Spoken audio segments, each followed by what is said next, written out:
After discussing about the differences of Aung San Suu Kyi in the movie and in reality, the second section of the panel is dedicated to the future of Myanmar as steps of reforms have come into effect.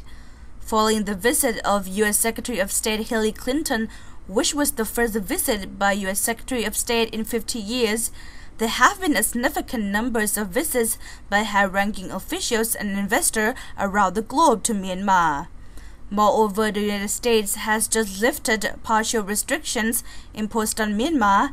This waiver will allow assessment missions and limited technical assistance in Myanmar by international financial institutions such as the World Bank, the Asian Development Bank, and the International Monetary Fund, according to news release. It clearly shows that Myanmar is opening up to the outside world through the reforms and deserves recognition from the international level.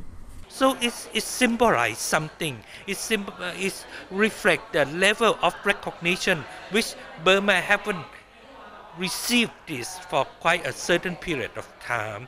And then I think it brings the situation better.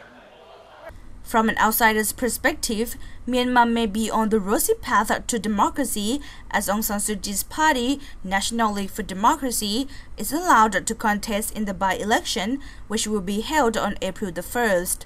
Aung San Suu Kyi herself will compete in this 48-seat by-election as well.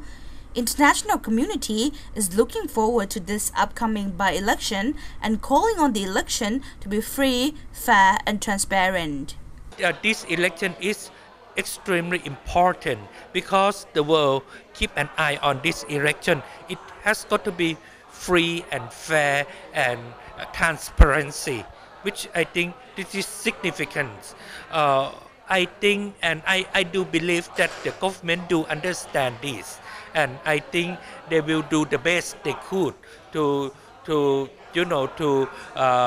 earn some sort of respect and recognition in connection to this election. Yet some people say that even though the opposition NLD party wins all 48 seats in this by-election, the military regime still holds the majority of the vote in the parliament. The expert believes this by-election will ease political and international pressure on Myanmar. You cannot just expect that Burma have got to change overnight. You have got to say that it has got to change very slowly, step by step. But the election which will coming in April 1st will be a very significant landmark of political change in Myanmar, which I think would be quite important in this respect. So it will be the beginning of a very small forward step.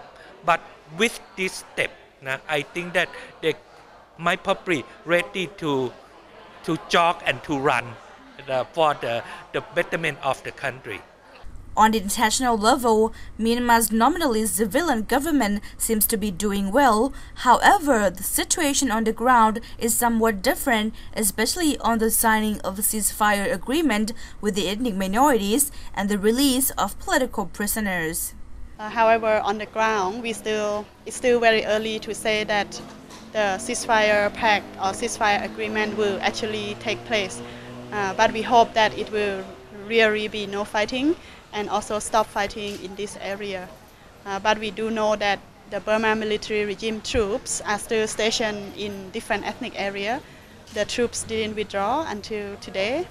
And in fact have actually increased, and now the fighting in Kachin state still continue.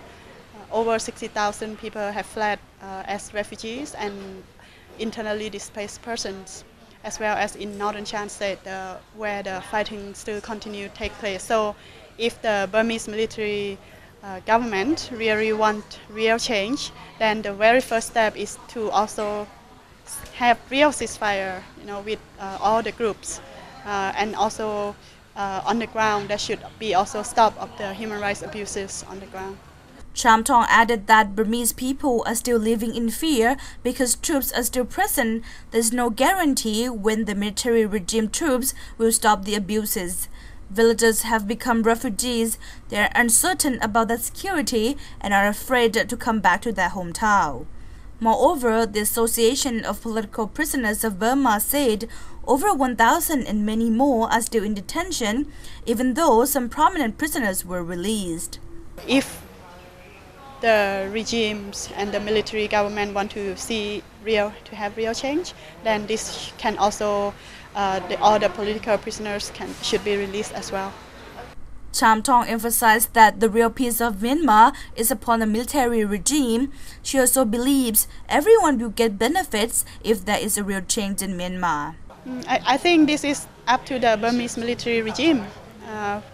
If they are really sincere and really want to have change in Burma, they can do it. They can do it, and there can be real peace and democracy change in Burma. And it's also the question of whether they really want real change in Burma now. By-election will be just a first step for Myanmar. The most important factor lies upon the sincerity of military government to accept the changes that are likely to take place in the country. According to the experts, the military government has gone too far to repeat the history.